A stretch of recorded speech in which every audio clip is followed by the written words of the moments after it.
You then went on to do start your great main fieldwork for the yes.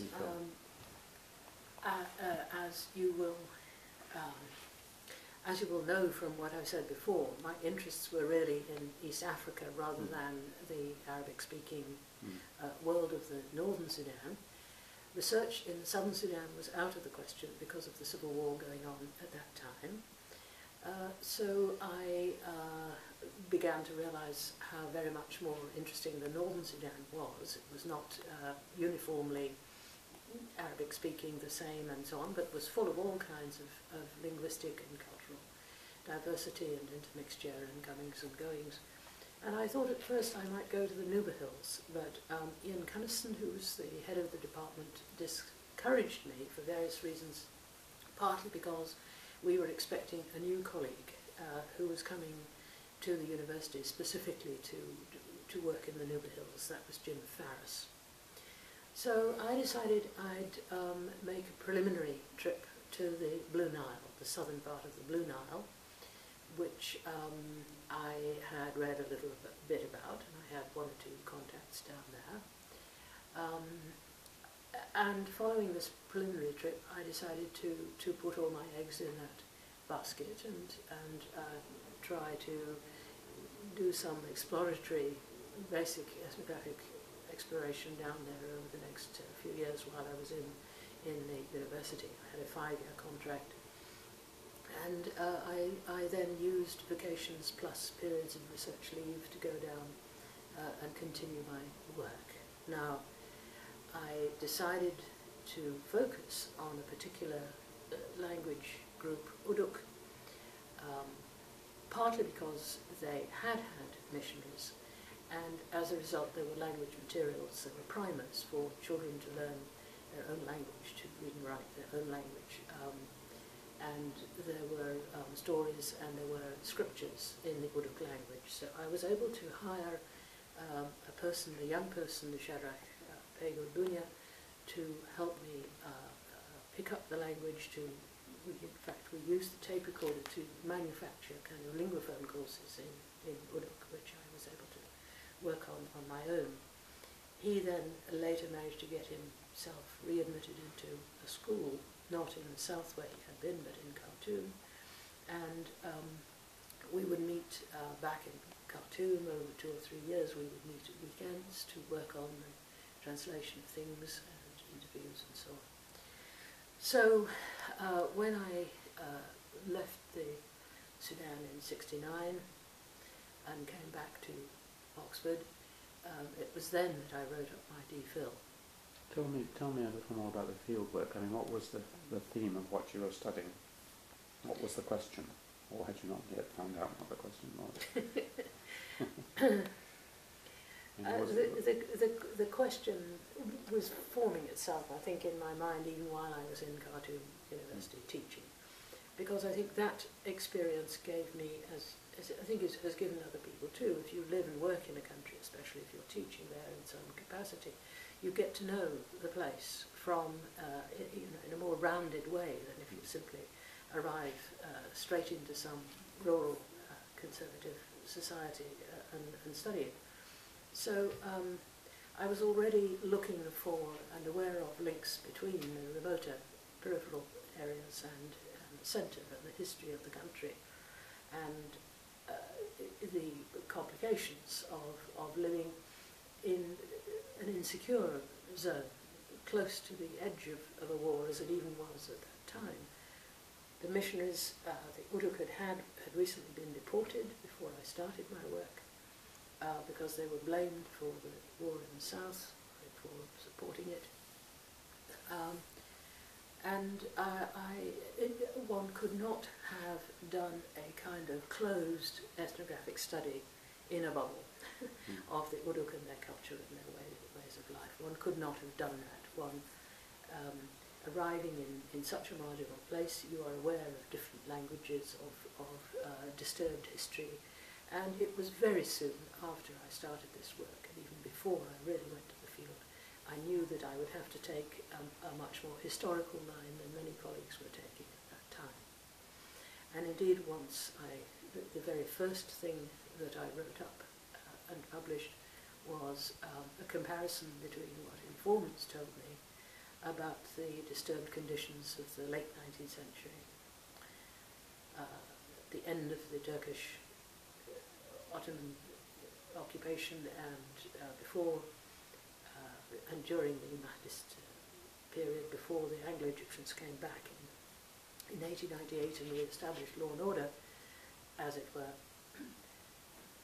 What my informants remembered of that period was raiding, both from the Ethiopian highlands and raiding from the central Nile Valley, and the need to seek security and the movement of people in search of safe havens and so on. This was the world that my informants were describing to me in the 1960s.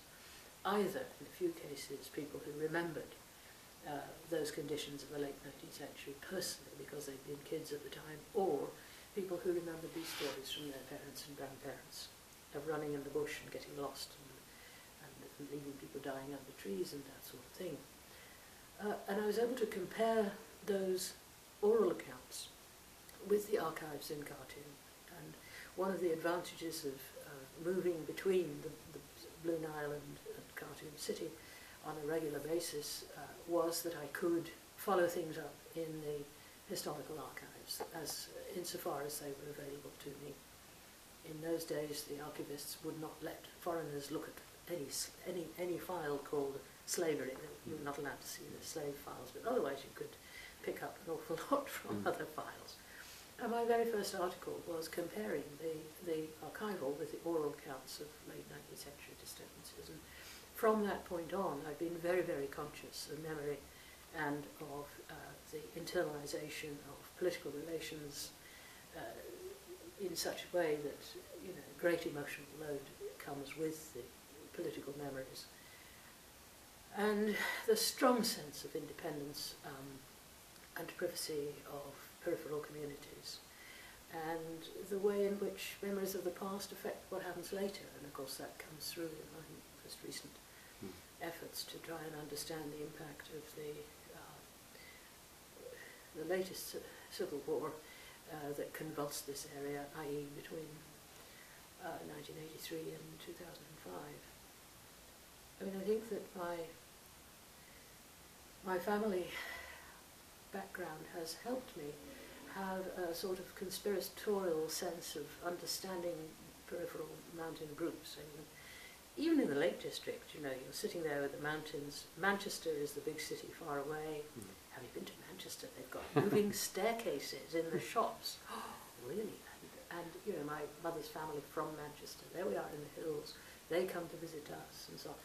But also, I think, even more particularly, the experience of being brought up in a vegetarian family in the 1950s. It was not common at that time.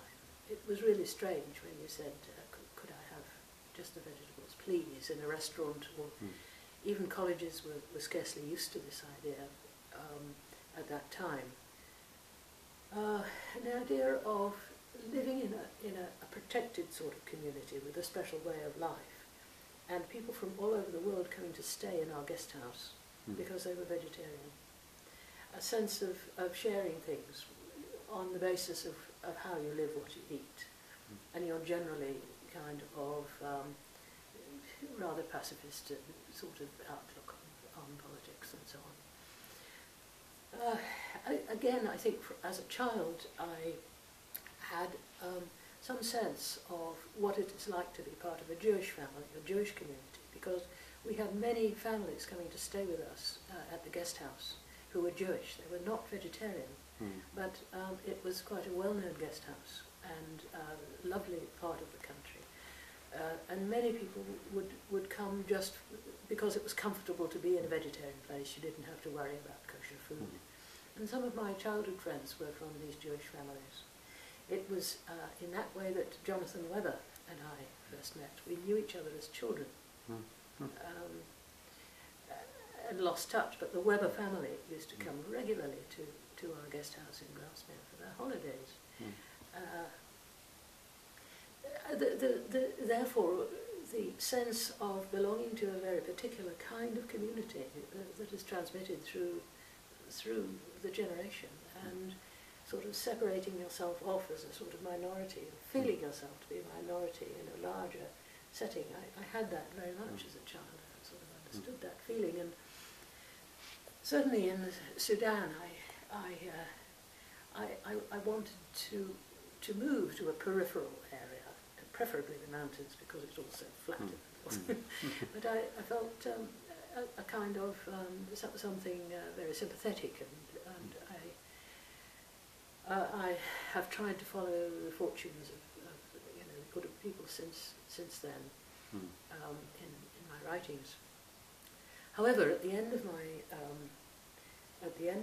time in the University of Khartoum, it was a time of hope for the future, and foreigners were still very much appreciated as colleagues on the staff of the university, and I was offered a new 5-year contract. And I said, no, I'd like to spend more time with my family.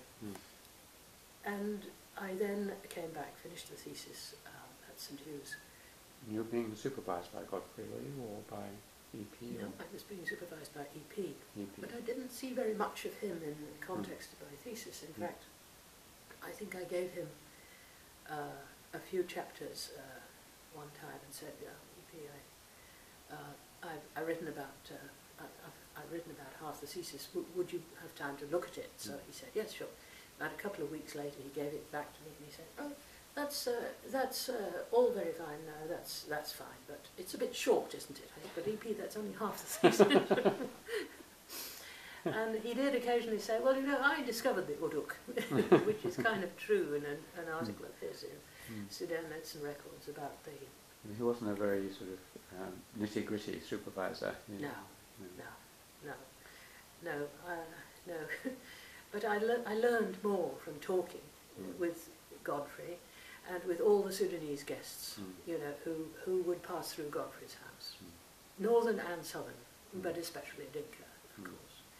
And one felt very much in touch with the country through Godfrey and Godfrey's networks, Sudanese, and so on.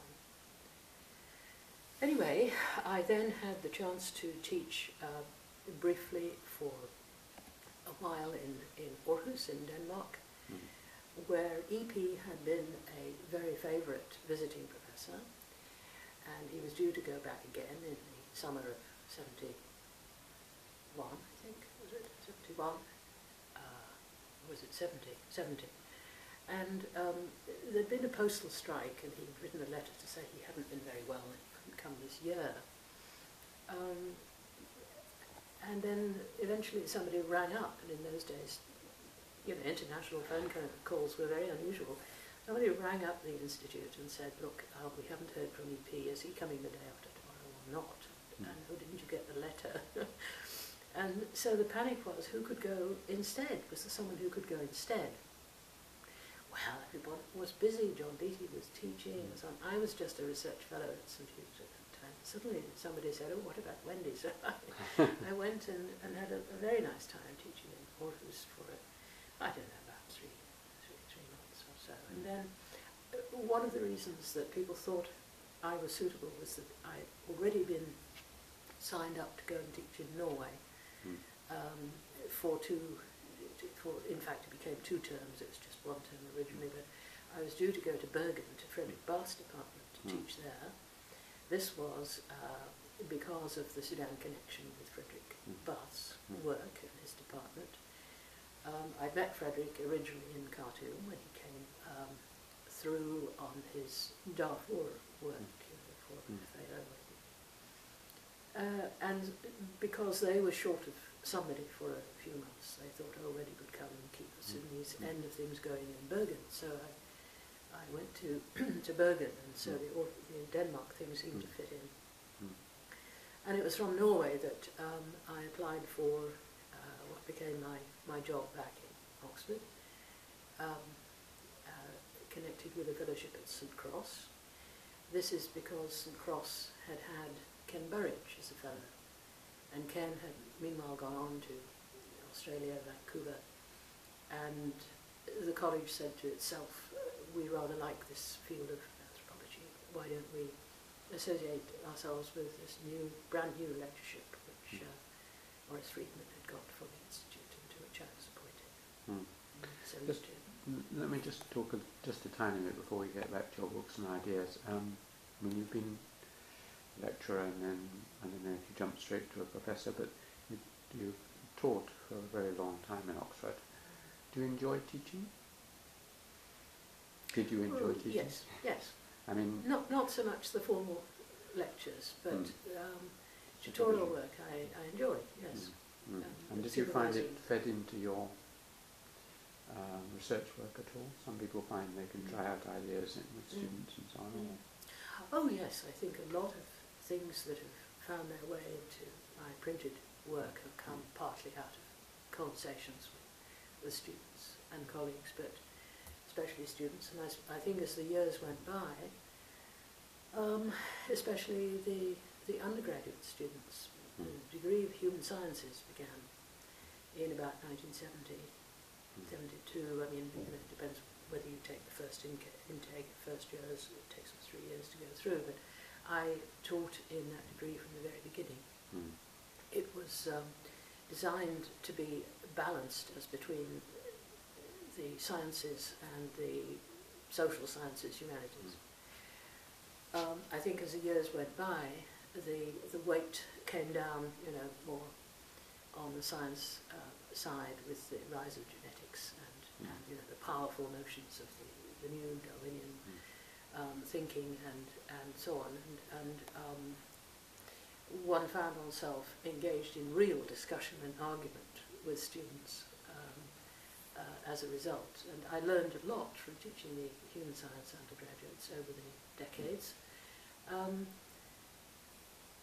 I also learned a lot from teaching in the undergraduate archaeology and anthropology degree, which began, I think, in 1990. And this helped me personally, I think, to have the confidence to write about things which were not social anthropology in the narrow sense. And I don't think it makes a lot of sense to speak of that without further qualification. Now, I've now found myself working with people in the evolutionary and archaeological world. For example, the most recent book which I helped to edit, Early Human Kinship, with Nick Allen, Robin Dunbar, Hilary Callan, who was a one-time human science undergraduate. We have in it, distinguished archaeologists and biological evolutionary scientists, as well as the social anthropology. And I think what has given me the confidence to engage in what I see as a new generation of conversations across the social biological divide is the experience of so many long conversations with undergraduates who are basically thinking from the science side all the time.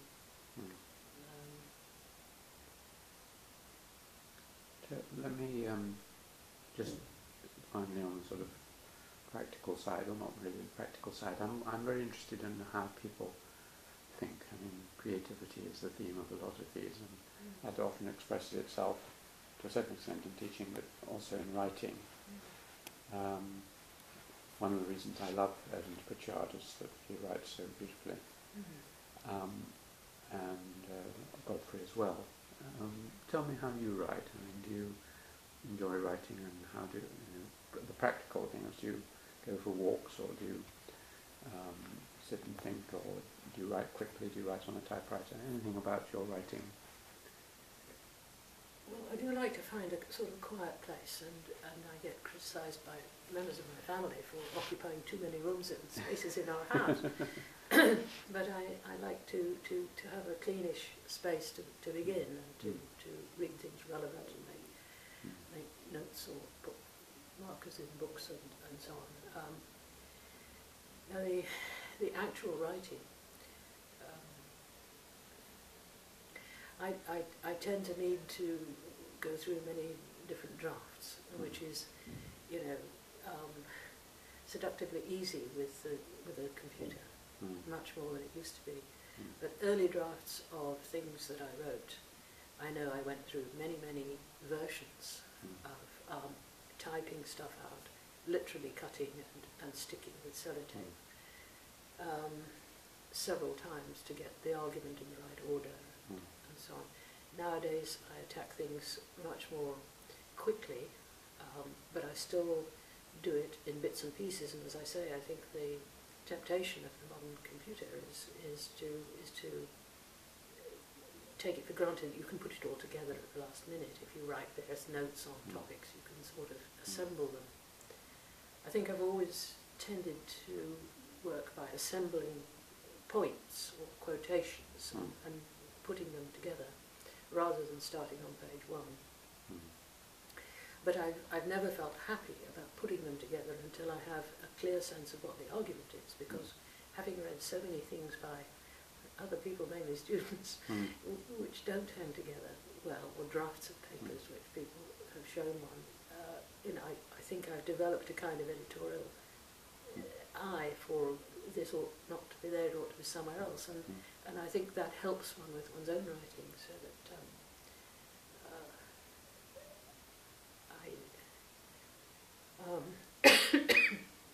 I do try to, when I have written out various bits and pieces, try to put them together into a structure, and often that means leaving stuff out, quite a bit out.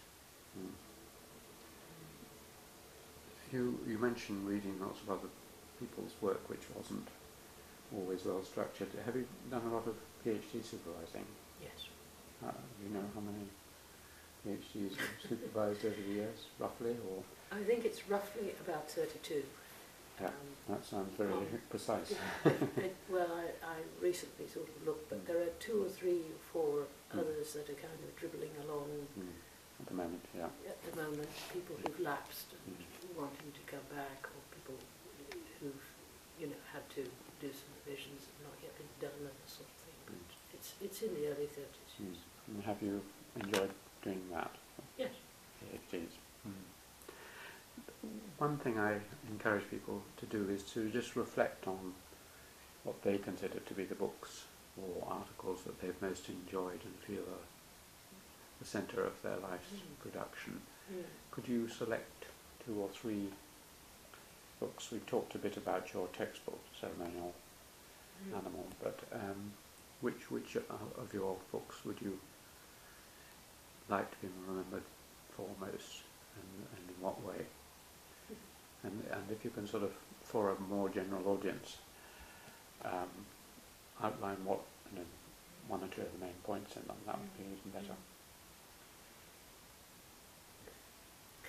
Well, apart from Ceremonial Animal, there are 3 books which are very closely connected that are written by me. The first was a fairly straightforward, if you like, descriptive ethnography of the Uruk, which came out in 1979, called Gwalimpa, which is their self-name, the making of the Uruk people, which I try to explain that what their life was like today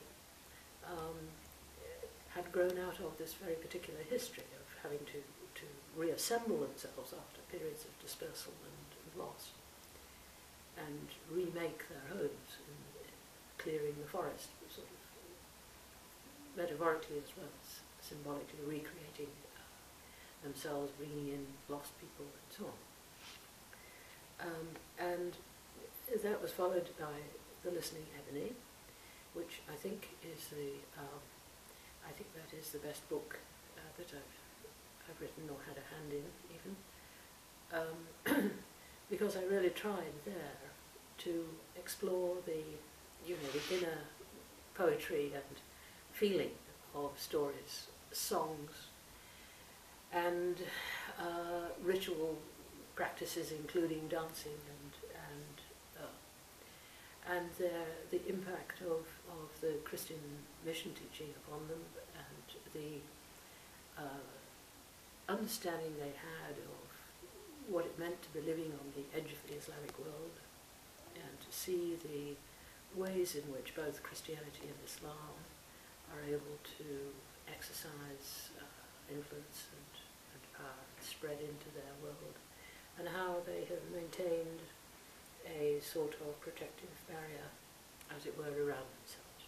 You can see this in their hymns and music. They have a wonderfully rich tradition of their own music and song, using instruments such as the simple 5-stringed lyre, which you find all over the Nile Valley. And they are very inventive in their use of this lyre, producing lyrics and songs, many of which I recorded in the 1960s. And this tradition goes on being highly creative and innovative. Just last week I was able to watch some video footage taken by an Uruk fellow I once knew who now lives in North Dakota, and he had managed to visit back home and take some footage over Christmas. And this footage he very kindly sent me a copy, and it includes a lot of songs by a blind singer whose songs I recorded in the refugee camp in 1994 and 2000. And they're on the lyre, and they are all new. The songs, there are another dozen new songs on this footage. But it is the same singer, it is the same basic style, but it's bubbly, it is full of ferment. And some of the songs produce laughter around the people listening. Some of them were listened to very, very solemnly by ex-combatants, because they're partly about recent war. Now, I recorded songs in this broad style in the 60s, which referred to battles in the late 19th century. And to find, more than 100 years later, battles are still being sung about in basically the same style, I thought was wonderful.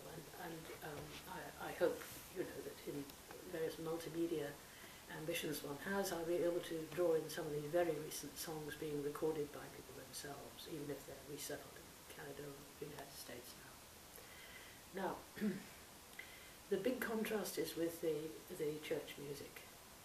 In the 1940s, 50s, the missionaries produced a hymn book, and together with the people, the project of translating the scriptures into Uruk was paralleled by the production of hymns, Christian hymns. Now they are I noticed at the very beginning when I first got to southern Blue Nile, to the village of Charlie, where the main mission was, at Christmas 1965, I noticed that there was a very rigid sort of schoolroom tone to these hymns. Everything sung in unison, rather kind of slow beat, no kind of liveliness, rhythm as the lyre music has. I noticed in the refugee camps, the camps for displaced in the south of Sudan, where I visited some of these refugee groups in the early 90s, and then again in Ethiopia in the formal refugee camps where I went several times. This hymn singing had got harsher and even more kind of rigid. And the recordings that I say I've just seen now of Christmas Day in Charlie 2008, it's even worse. It's even more almost of a military chant. Especially when you saw a male choir. On this footage there's a male choir, and I think it is a choir formed by ex-combatants. I think that's the explanation of it, because there never used to be a male choir. I think these are ex-combatants who are lined up singing Onward Christian Soldiers in this extremely disciplined, and the body language absolutely almost to attention while singing. Now, when I used to go to the refugee camps, I would ask people, haven't you people got any new hymns? Are there no new hymns? I've heard all these before, haven't I? No new hymns, apart from, they said, yes, there was one man who died on the way, he was a blind man. He used to select little bits of the New Testament and put them to music. Oh, I said yes. And I have in fact recorded one or two examples they sang for me, but they were finding it difficult to remember. These were not normally used in the church services, and they had the same rather kind of solemn marching rhythm, and the same, rather sort of toneless performance. And the contrast between the mission hymns, which have lasted in the same form but just got more rigid, and the liveliness of the traditional music, I find very interesting, because it seems to me to indicate that these are really different worlds. They're not one world for the people. And the Christian, there is a brittle crust of Christian practice sitting over another world of creativity, which is their home. And the dancing comes into that too. The dancing comes into the non-Christian, and the dancing was explicitly banned by the old mission regime. And even today, people will say, "Oh, dear me, these young people. It's true they go to church on Sundays, but they all go to the dance ground as well." So that the polarity, which had been an external thing, was between the mission community and the pagans out in the bush, this has become an internal moral polarity for individuals between, in very much the way that you might find it down here too.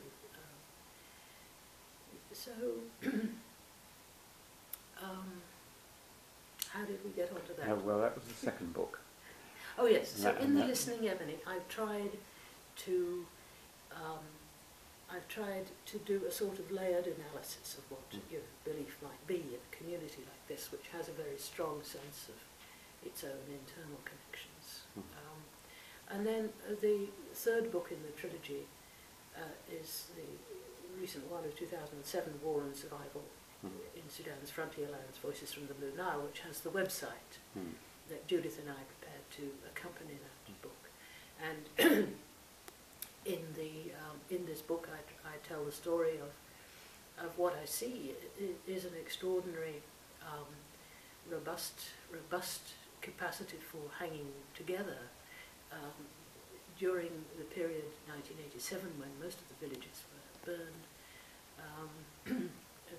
and most of the Uruk became displaced, crossing the international border between Sudan and Ethiopia, now 6 times. It was 5 times up to the time I wrote the book, but now they are repatriated into the southern Blue Nile, right on the edge of the south, with a pending referendum in which the South may opt for independence, so that the Uruk will be sitting on a new international frontier. It couldn't be more marginal, but you couldn't conceive of a more convincing story of anthropological coherence, of coherence through the matrilateral family links as much as anything else, despite the bureaucratic categories of the UN and other agencies which try to sort people out into male household heads as separate units. The households are all connected through the matrilateral ties, and it's partly that, but I think it is also partly this internal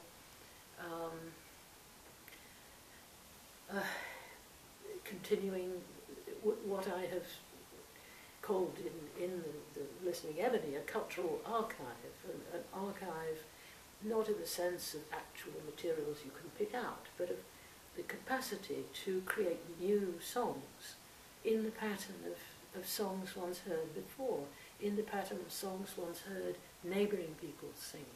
So that, the work I've done in Ethiopia too, which we haven't talked about, but I have, during sabbatical leave from Oxford, I was able to do some work in Western Ethiopia in 74 and 75, and I have similar ethnographic portraits of several minority groups on the Ethiopian side of the border.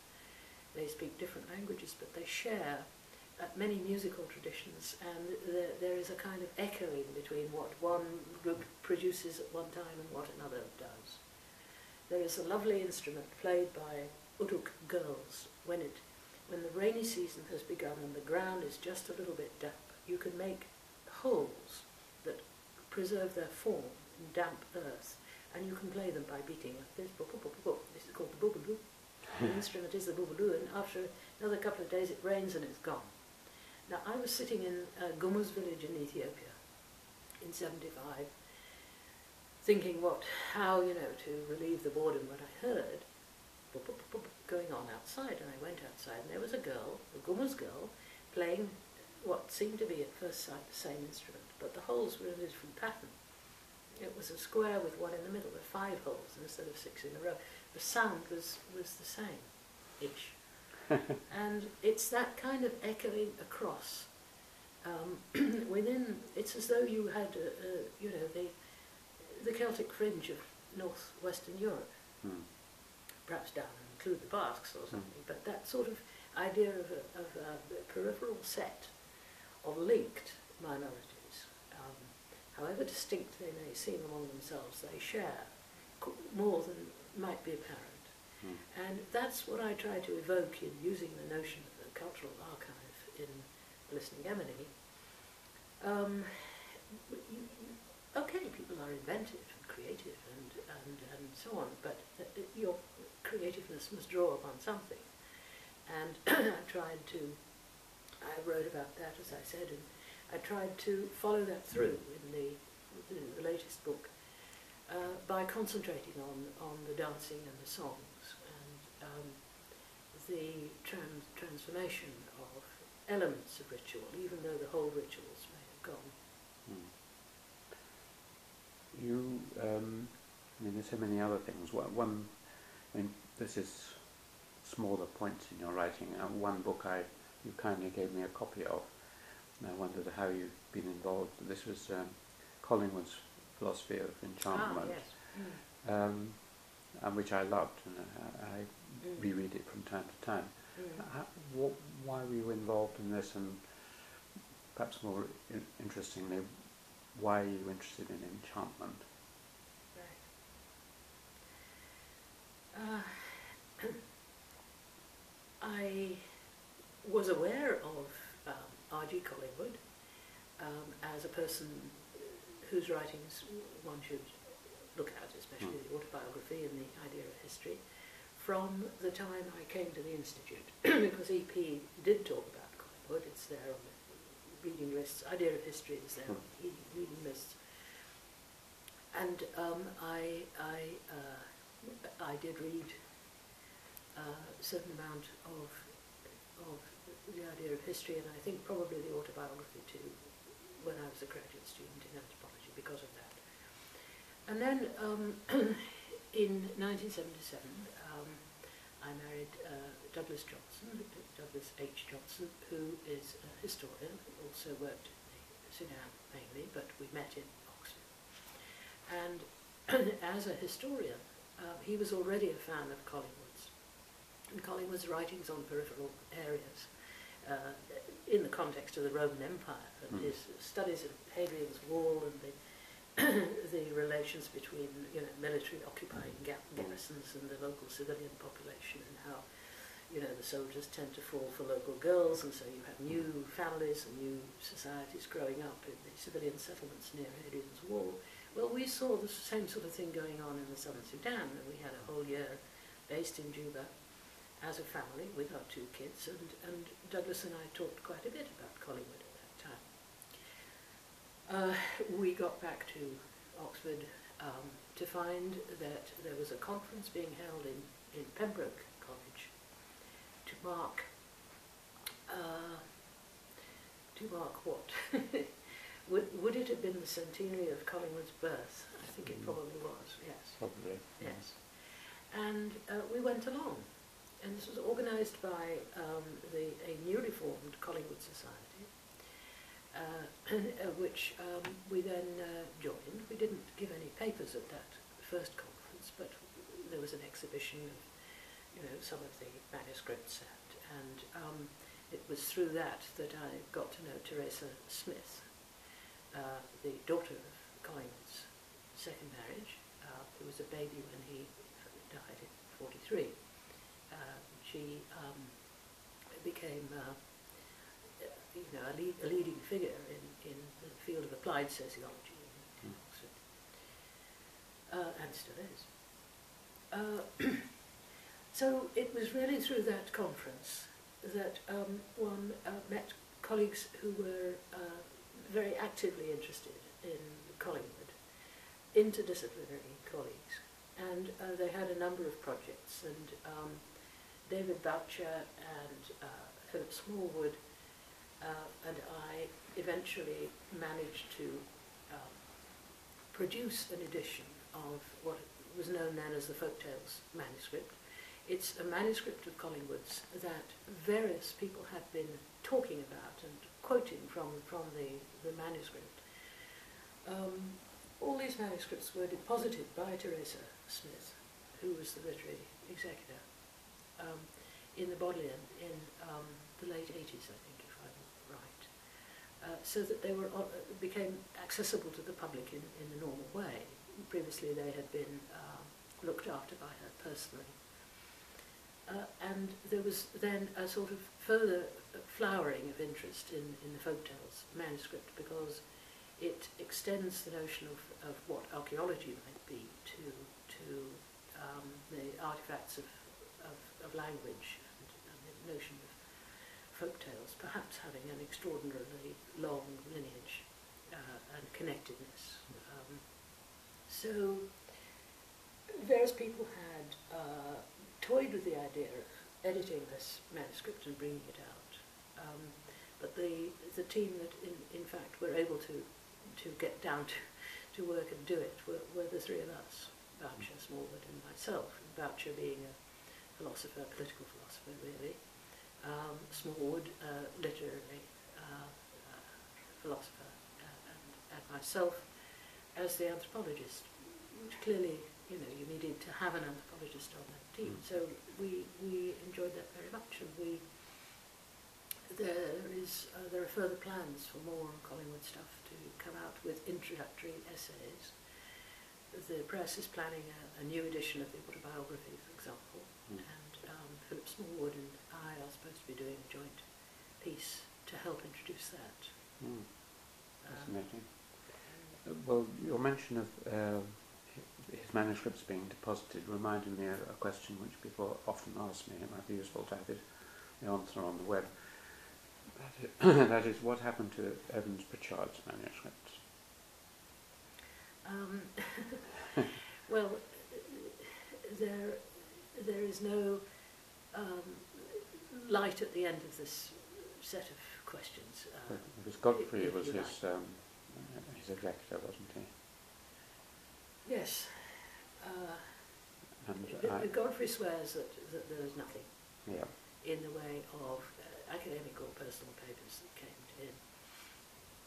Now, various papers were physically left in the Institute, mainly notes on his Zandi texts and some Zandi language texts which are not yet fully translated, and so on.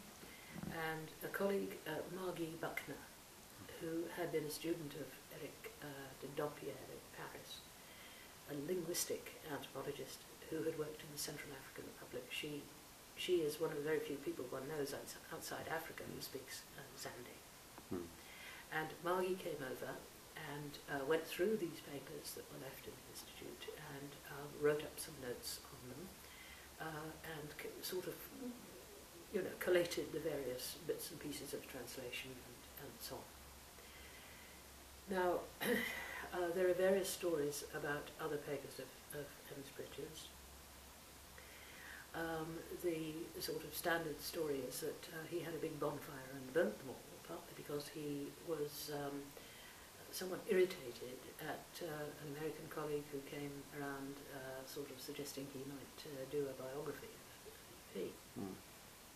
Now, I don't know how true all this is, but I think I can't really say very much more, except that this question is still an active one. We did approach the family when we had the centenary celebration of EP's birth in 2002. And Shanine, his elder daughter, now Shanine Galloway, was very understanding and accommodating and friendly, and presented the Institute with a specially printed volume of the Zandi witchcraft book, interleaved with blank pages, on which EP has been able to write the Zandi texts opposite those parts of the book where there are texts only in English translation. EP has put the Zandi onto this in manuscript on these interleaved sections, and Shanine presented us with this book, which is now in the Institute archives. But Shanine at that time, swore that she didn't know of any other relevant papers of EP's. Did Deirdre come? Is that young? No, I think Shanine was the only one of the family who came. I remember many years ago she was one of our students. Yes. And talking to her, and yes. got the impression she knew of something. Well, as I say, I think these questions may, that there may be things that will still surface. For example, just recently, Susan Drucker-Brown here, who, as you know, is working on Maya Fortis' papers with a view to writing about his life and so on. She has come across what she says are a couple of dozen letters by EP to Maya. They were very good friends. And she has been asking me whether I can make any suggestions as to where Maya's letters to EP might be. So far we haven't got very far, but I have, I'm interested in this myself. I wrote a piece on the Evans Pritchard period in the book that Peter Riviere edited on Oxford Anthropology, History of. And for that I did quite a bit of reading in the university archives, where there are some interesting papers. But still the story is, from anyone one can actually get hold of and ask, that the story is there are no papers, EP's permanent. But we haven't yet systematically followed this through with Deirdre or with the sons. Are there, well, I've got a couple more questions, but are there any things that you would like me to have asked you about, or are important, which I mean there are many, but particularly that you would have liked to have been asked about or talked about? Well, I mean, I think the Ethiopian side of things, perhaps I could just say a few words about that. When I left the Sudan in '69, I didn't plan to go back.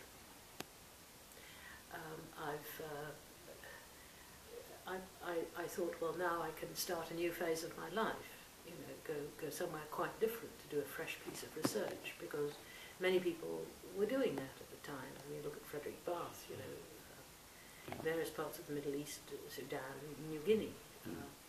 Now, I didn't really mean to chop things up as much as that, but I thought I might start something quite different in another part of the world. But it was so for a start I thought I must go to Ethiopia. So the first time I had sabbatical leave, one term from my job in Oxford, I got an SSRC grant and went to Western Ethiopia and started on what I hoped would be a sort of 3-year program of visits to do an ethnographic survey of some interesting things up and down the western border of Ethiopia adjoining Sudan, in particular concentrating on things like sister exchange, marriage, and one or two other things that looked social scientific and so on, but basically I just, in a funny way, I loved that area and wanted to spend more time there. I wasn't yet married. So I I went there in '74. I was attached to the University of Addis Ababa. But I saw this as not simply another set of tribal studies in itself, because I never wanted to be regarded as a one-tribe anthropologist or even a tribal anthropologist. I'd tried to write about the Sudan as a whole from the beginning, in a way, and so to prepare for going to Ethiopia, I found 2 or 3 other people in Oxford who wanted to learn Amharic, so we organised Amharic classes with a student in Oxford, and we did that for about 6 months, quite regularly, every week or twice a week having these classes. And I was a bit frustrated when I got to Western Ethiopia because people didn't want to speak Amharic there, although they could. They were either Oromo speakers or speakers of minority languages, but the old government of Haile Selassie was in bad odour at the time, and I found myself in Guma's village for the first time with my Guma's assistant being an Amharic speaker and also a little bit of English. I was very dependent on him because I didn't yet speak any Guma's, but the young men in the village insisted that my assistant should occasionally give them Amharic classes. Because they wanted to go to Addis Ababa. Oh, dear me. And so I was very much on my own there, without my language helper, because he was in demand from the villagers. Now, the Ethiopian project came to a premature end because of the revolution in 74, 75, really late 75, and I couldn't go back in 76. But I would have liked to continue on in not Ethiopian studies as such, but working on the region of Northeast Africa more as a whole. Back in Oxford, together with Douglas and other colleagues, we did organise, I think for about 15 years, a weekly seminar every term on Northeast Africa, and brought people, who were either scholars or journalists or locals from the region for one reason or another, politicians and so on. We had seminars on Northeast Africa as defined from, northern Sudan down to Tanzania. And what I would like to say is that this work I did in the 70s on the Ethiopian side enabled me to make more sense of my trips in the 1990s, when the people I knew from the Sudan side had become refugees on the other side. And it was reflecting on all this. It made it impossible for me to start a brand new piece of fieldwork in Lapland or Brazil. Yes. You see, I kept being drawn back because of the interconnections in that region between one side of the border and the other, between centres of those countries, and their own peripheries, between one political event and another, and the connection with the teaching, which got a much broader base than simply my original work on Uruk. And I hope that that has fed into all my writing, this sense of the historical linkages and between parts of a wider region and the perspective of time in social relations, the sort of historical dimension of what one is looking at any given time. And I think that it's forced me to think much more like a historical witness and even a historian than I ever thought possible when I first came into social anthropology. Last question. You're a year older than me, and I'm certainly intending to do a few more things with my life. What are you working on now, and what are you hoping to work on? Is it a continuation of this archive that you mentioned, or? Well, I've still got one or two things that I'm engaged in quite actively. One is the Collingwood essay, which is still in the pipeline, coming along. I'm going to this conference organised by Keith Hart and Alain Caillet in France next month. And there I'm trying to suggest that some of Mose's ideas on dramatic quality of social life and encounter. Some of those ideas are relevant to some of the things that have interested me that are going on the evolutionary side, particularly Robin Dunbar's taking forward this notion that the very size of population groups has been a selective factor in the evolution of the size and complexity of the human brain, especially the frontal lobes where the storytelling and imagination lies, that it is the size of groups and the need to deal with other creatures by clever means and codings and language and so on, that lies behind the selective advantage of complex brains, rather than just looking for widget grubs or making tools. In a way that material remains from the past dealt with by the archaeologists is now becoming very much more social, in the sense that Clive Gamble, for example, can see a space which has a round shape and can see that that space is probably there because it was a meeting place, it was a place for dancing, it was a place where there might have been a hearth and so on, and a social gathering. So you don't have to have your solid material culture in quite the same way. And you know, they are thinking of